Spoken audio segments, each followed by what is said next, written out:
के साथ वृंदावन की रजनी में रास नृत्य करते हैं। इसे प्रेम, भक्ति और आत्मा के परमात्मा से मिलन का प्रतीक माना जाता है। रास केवल एक नृत्य नहीं बल्कि दिव्य आनंद और आध्यात्मिक एकता का अनुभव है, जिसमें भौतिक बंधन विलीन हो जाते हैं। डॉक्टर संदीप मारवाड़ जी को मैं आमंत्रित करता हूँ कि आशीर्वाद देंगे। Doctor Sandeep Marwad ji.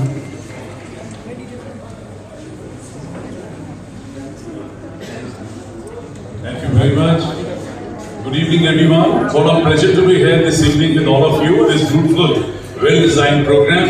Let me take this wonderful opportunity to extend my heartiest congratulations to Abhiji and my special thanks to him for inviting me here and giving me this beautiful opportunity to be part of this program.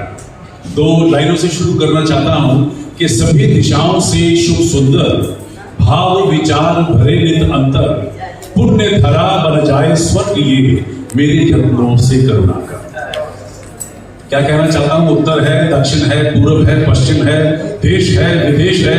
आप किसी पहाड़ की चोटी पर हैं, आप किसी समुद्र के किनारे खड़े हैं, आप किसी बहुत बड़े हरे भरे बगीचे में रंग बिरंगे फूल देख रहे हैं या दुनिया की सबसे खूबसूरत महिला को देख रहे हो। हकीकत तो यह है कि दो ऐसी चीजें हैं जो इन तमाम चीजों से भी ज्यादा सुंदर हैं, और वो है आपकी भावनाएं और आपकी विचारधारा। और कितने मजे की बात है कि दोनों ही चीजें आपके अंदर समर्पित हैं, आपको आंखों की भी जरूरत नहीं है। आइए आज के इस शुभ अवसर पर परमपिता परमेश्वर से ये निवेदन करें कि हे परमात्मा, मुझे अच्छी भावनाएं दे, मुझे अच्छी विचारधारा दे, ताकि मैं अच्छे कर्म कर सकूं और अच्छे कर्मों से इस धरती को स्वर्ग का रूप दे सकूं। ऐसा मेरा मानना है। मुझे उम्मीद है कि आप भी मेरे साथ सहमत होंगे। लोकनायक जयप्रकाश नारायण जी को श्रद्धांजलि देते हुए मैं एक बार फिर से पुण्य अभय सिन्हा जी को बहुत बहुत मुबारकबाद देता हूं कि कोई ऐसा साल नहीं है या साल में कम से कम 2 बार तो ऐसा होता ही है कि ऐसे कार्यक्रम रखे जाते हैं और उस महान नेता को फिर एक बार याद किया जाता है, जिसकी वजह से इस धरती ने एक नया रूप धारण किया था।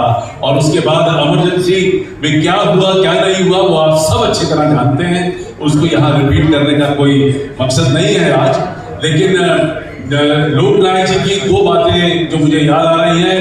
पहला कि काम शुरू करते नहीं भय से नीचे लोग, मध्यम तजते बीच में देख विषम संयोग, पर उत्तम वे लोग जो हर दुर्गम पद झेल दृढ़ता से बढ़ते कदम बाधाओं को ठेल। इससे पहले कि मैं आपको इन 3 लाइनों का मतलब समझाने की कोशिश करूं, मैं ये बताना जरूरी समझता हूं कि मैं फिल्म, टेलीविजन, मीडिया, आर्ट और कल्चर के क्षेत्र को बिलोंग करता हूं और एक ऐसा माध्यम है ये जहां पर हमने कभी भी समाज को कभी caste, creed, religion, region, rich, poor मतलब किसी भी तरीके से विभाजित करने की कभी भी कोशिश नहीं की। लेकिन उसके बावजूद भी मैंने पूरे समाज को 3 भागों में बांटने की कोशिश की है। ये बातें तो लोकनायक जी की थी, लेकिन मैं अपने शब्दों में आपको प्रकट करने की पूरी कोशिश कर रहा हूं कि पूरे समाज को 3 भागों में भी बांटा जा सकता है। और सबसे पहला भाग है सी क्लास, सबसे लाचार, निकम्मे और उच्चके लोग। कौन है वो लोग जो सी कैटेगरी के अंदर आते हैं? ये वो लोग हैं जो एक काम बताने पर उनके पास 100 बहाने पहले ही तैयार हैं। आप काम बताइए, आपके बोलने से पहले बहाने तैयार हैं।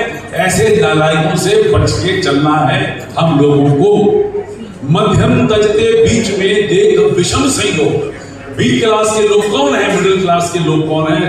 ये वो लोग हैं जो थोड़े जोश के साथ, थोड़े उद्यम के साथ काम तो शुरू कर देते हैं, लेकिन जरा सा कंकर पत्थर, रोड़ा, नदी, नाला, पहाड़ आया तो उन्होंने हथियार डालकर भागने की कोशिश की है। पर उत्तम वे लोग जो हर दुर्गम पथ झेल। कौन लोग हैं जो उत्तम कैटेगरी के माने जाएंगे? वो लोग जिनमें जोश है, लगन है, उम्मीद है। काम करने की क्षमता है, मेहनती है, भाग दौड़ करना चाहते हैं, जिनका देश के प्रति प्यार है, जिनका लोगों के प्रति प्यार है, जो कम्युनिटी के लिए, समाज के लिए कुछ करना चाहते हैं, दिखाना चाहते हैं कि मैं कुछ करके दिखा सकता हूं, ऐसे तमाम लोगों को उच्च कोटि का माना गया है, क्योंकि यही वो लोग हैं जो आगे जाकर सफलता की सीढ़ी पे चढ़कर देश का नाम रोशन करते हैं। और कितने मजे की बात है कि आज एक नहीं, देखिए पूरी कतार में वो लोग बैठे हैं जिन्होंने देश का नाम रोशन किया है। आइए सबसे पहले महाअनुभवियों के लिए एक बार जोरदार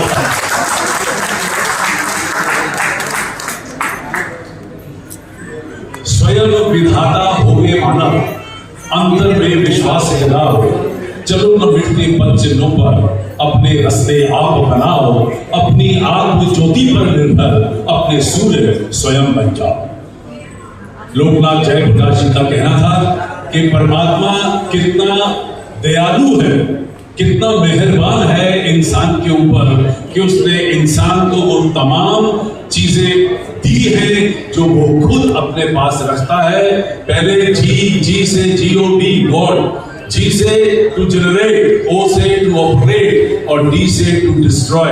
वो तीनों शक्तियां जो परमात्मा के पास खुद की हैं वो इंसान में डाल देता है, लेकिन ये हमारे ऊपर निर्भर करता है कि हम उन शक्तियों का किस प्रकार सदुपयोग करें या दुरुपयोग करें।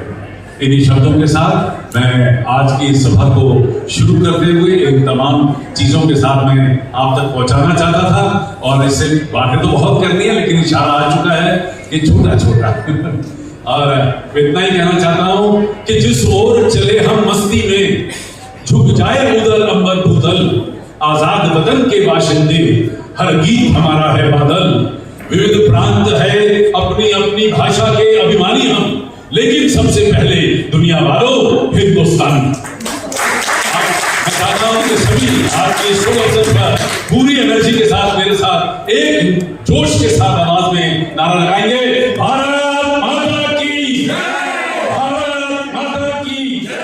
Thank you very much. जय हिंद, जय भारत। अभी आप सुन रहे थे डॉक्टर संदीप मारवा को, जो फाउंडर चेयरमैन आफत यानी फिल्म सिटी नोएडा के रहनुमा हैं। हम फिर मिलेंगे एक नए कार्यक्रम के साथ। हमें लाइक करें, सब्सक्राइब करें और शेयर ज़रूर करें।